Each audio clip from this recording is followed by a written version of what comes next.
So I have a little niece who's 7, who is named Dottie, and she lives in this place here, Nunmarriunga, in the Territory. Now, Darwin is about 400 k's that way, and Sydney's about 3,500 k's that way. And Dottie is one of the only white kids in a school and a community of almost all young Indigenous kids and Indigenous people.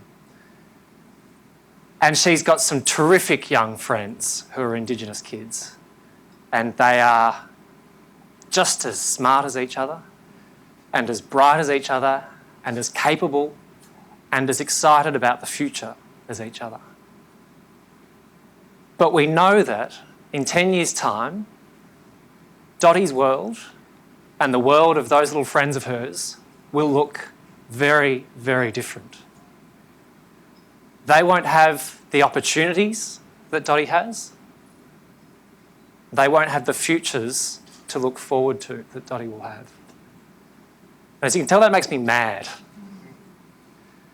So why is that? What's the difference? Well, the difference is easy. It's simple. It's education. And it's that difference why we're doing what we're doing at MITS.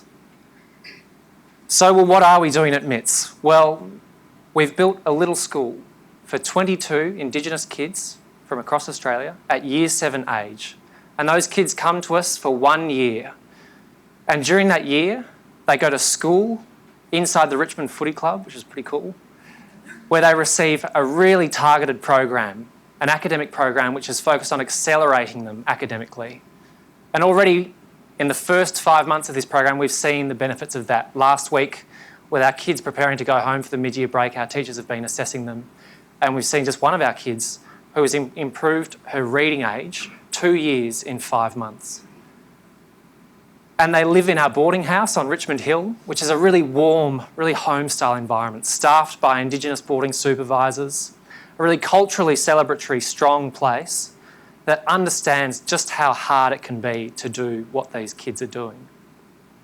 So after 1 year with us at MITS, our kids go out into scholarships, into the best schools in the country. And they're ready, confident, with the social skills, the academic skills, and the emotional and cultural strength to make a great go of it at that Melbourne school from that point on. And so we've only been doing this for the last 5 months, but already we've learned a huge amount. And one of the things that we've learned is that in order to be open to learning, to get the academic stuff right, our kids need to have really good, strong, supported wellbeing. And that's why Brady's here tonight. So I'm going to throw to Brady to talk a little bit more about our kids, about wellbeing, and about what they need to thrive in Melbourne. Thanks, Ed. My name is Brady Cooper, and I'm a proud Yorta Yorta Aboriginal man from country Victoria. I'd like to acknowledge the traditional owners on the land we are gathered tonight, the Gadigal people of the Eora Nation, and pay my respects to elders past, present and future. I want you to think about your role models.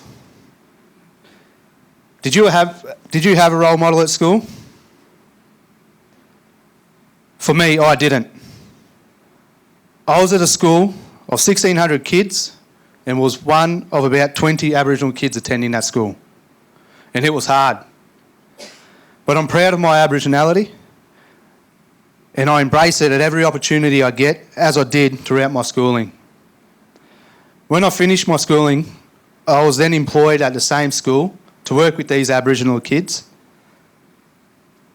I wanted to be their role model, the one that I didn't have.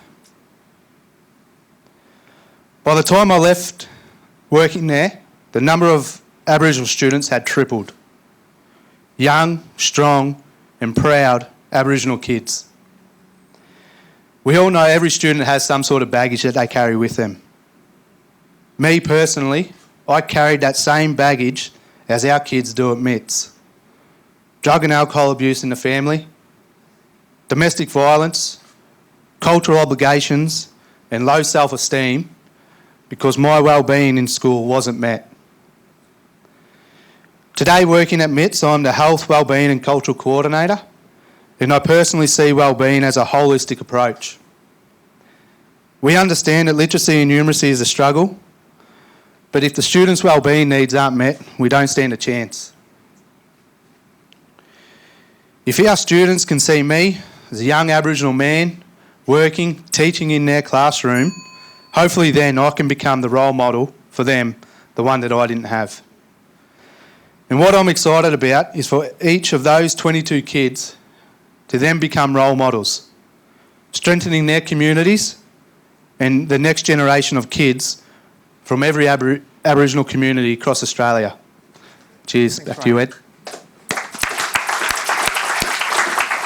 So tonight we're pitching to you to help change the future for our kids. So $10,000 will enable us to put every one of our staff members across boarding, across school, across management through the Berry Street education model, which is a wellbeing program that is tailored for kids like ours. We also want to employ a counsellor part-time for a whole year to work with kids on all of those hard things that they're facing. Cultural identity, the sadness or difficulty of being away from home, sometimes the difficulty of going back home. And for that, we need $20,000. So tonight, we're really asking you to come on board and change not only the future for our kids, but the future for their families, for their communities, and for all of us as Australians.